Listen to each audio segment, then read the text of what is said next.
Breaking news here on a Sunday as Florida is parting ways with head football coach Dan Mullen. Mullen led the Gators to the SEC championship just a year ago, but it has been a disastrous season. A 2-6 finish in the SEC after losing to Missouri on Saturday. That is the worst conference winning percentage in a season since 1979. Mullen now leaves open a Florida job that joins the likes of LSU, USC, and many prominent jobs at the FBS that have come open during this season. So now we turn our attention to what is next and what went wrong as we welcome in my colleague Barrett Sallee. So I guess I'm most interested here at the beginning with what went wrong. How do you so quickly go from being in the SEC championship game in Atlanta, pushing an Alabama team that would go on to win the national championship all the way down till the end of the fourth quarter, and now all of a sudden Dan Mullen is out of a job? How did this happen so quickly in Gainesville? Well, I think there are a couple things, Chip. I think one, the biggest problem is that Dan Mullen takes pride in coaching players up, not pulling in top 5 recruiting classes. And that's not gonna fly at Florida. Maybe it did at Mississippi State. In fact, it did at Mississippi State, but it doesn't at Florida. So there's one. And then two, he didn't develop his quarterback. Emory Jones was his first call when he got that Florida job. He got him, he got his guy, and his guy wasn't ready. So there's that. And then three, program loyalty, coaching loyalty. He should have fired Todd Grantham last year. The Florida defense was flat out awful last year, despite them winning the SEC East. He kept him. Grantham was his guy. Was his guy at Mississippi State. He came over with him to Gainesville. So that cost him as well. And then I think football kind of moved away from him. When he made his mark, he was an Urban Meyer guy. And that was sort of the front end of the spread craze. And now everybody's doing it. And if you're not getting top tier recruiting classes and hoping to coach guys up, well, you're not gonna be successful. Because other teams have better players and are doing the exact same thing, and Dan didn't evolve with the time. So all those factors are sort of in play, and honestly, I don't know, maybe we just overinflated what we thought Dan Mullen was, because it's pretty easy to succeed as a head coach when you have Kyle Trask, Dak Prescott, and Tim Tebow to work with. Well, okay. Well, he also had a lot of success at Mississippi State. And there is also, to your point about the loyalty to some coaches that probably needed to be changed out after last season, it does seem like some of this is a little bit about interpersonal relationships. A little bit does seem like the culture or the way that this locker room and this program has been run under his leadership, it just doesn't seem like we've had a lot of cohesion. They've broken down at key times. And so as we spin this forward for Florida, if you are the Florida Athletic Director, Scott Strickland, if you are one of those primary figures within the decision-making family around Florida football, what are you going to be looking for, and where do you set your sights as you now enter what is a very, very busy and a very crowded market for the coaching carousel? Yeah, I mean, I think you're going to be more swimming in a big market, right? Obviously, with the jobs that are open, and that certainly plays into this a little bit. But I think what is interesting is that you could go after the Billy Napiers. Billy Napier is going to be a fantastic coach, the coach at Louisiana. Wherever he goes next, he's going to be awesome. Do you try to get Lane Kiffin from Ole Miss? But to me, I think this directly correlates to what happened last night in Salt Lake City, Utah. And what I mean by that is Mario Cristobal is a guy who has Florida ties.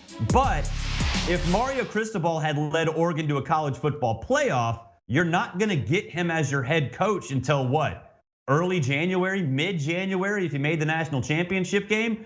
But now that Mario Cristobal is more attainable because the Oregon Ducks are not going to the college football playoff, I don't think it's a coincidence that Florida comes open the very next day, because you have a guy who played in Miami, he's coached forever, he's got ties everywhere in the state of Florida in terms of recruiting, and that's a problem that Dan Mullen has. So if I'm connecting some dots, and I'm not even a conspiracy theorist because I don't even think it's conspiracy, but connecting some dots, I think Cristobal getting knocked out of the college football playoff yesterday, Dan Mullen getting fired today, those two things are related.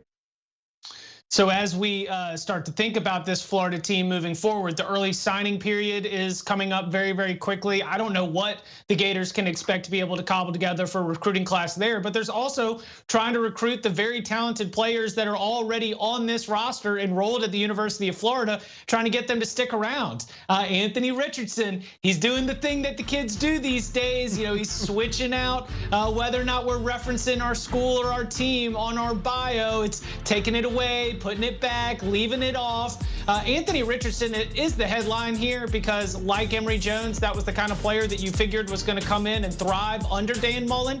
Dan Mullen is gone. What is the future for Anthony Richardson, but then also the really talented players, the really talented younger players that are on this Florida roster?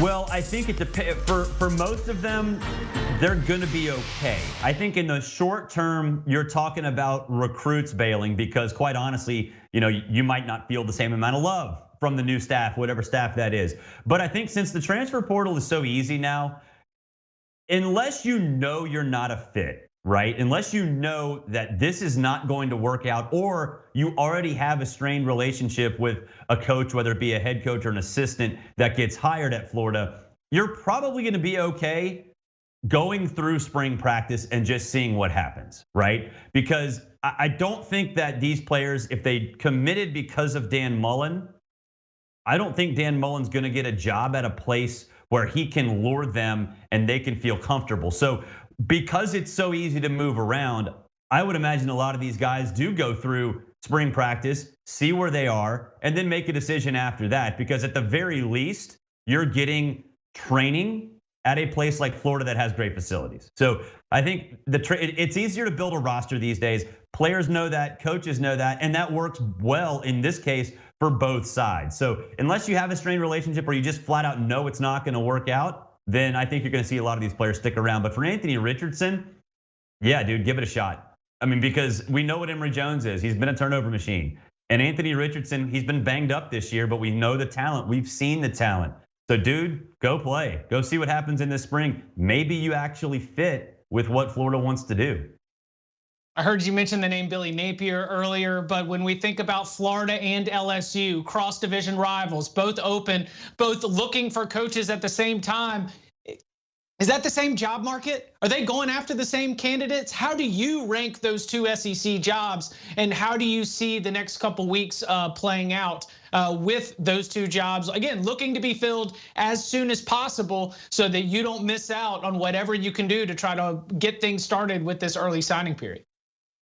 Yeah, I mean, it's the same pond, right? It's not just that they're SEC, but both of these guys both these schools are coming off of situations where they had immediate success or ultimate success, or in Florida's case, close to it, followed by a complete disaster. And so the mindset, I think, of both athletic directors is, okay, how do we prevent that from happening again?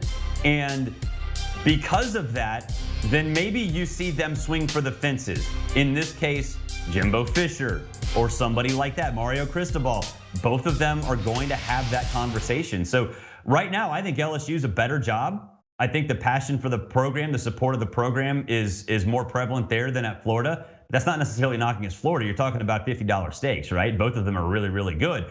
But I think the pool is the exact same. LSU, if they go after Billy Napier and Florida goes after Billy Napier, does it really matter that Napier is currently coaching at Louisiana in Lafayette?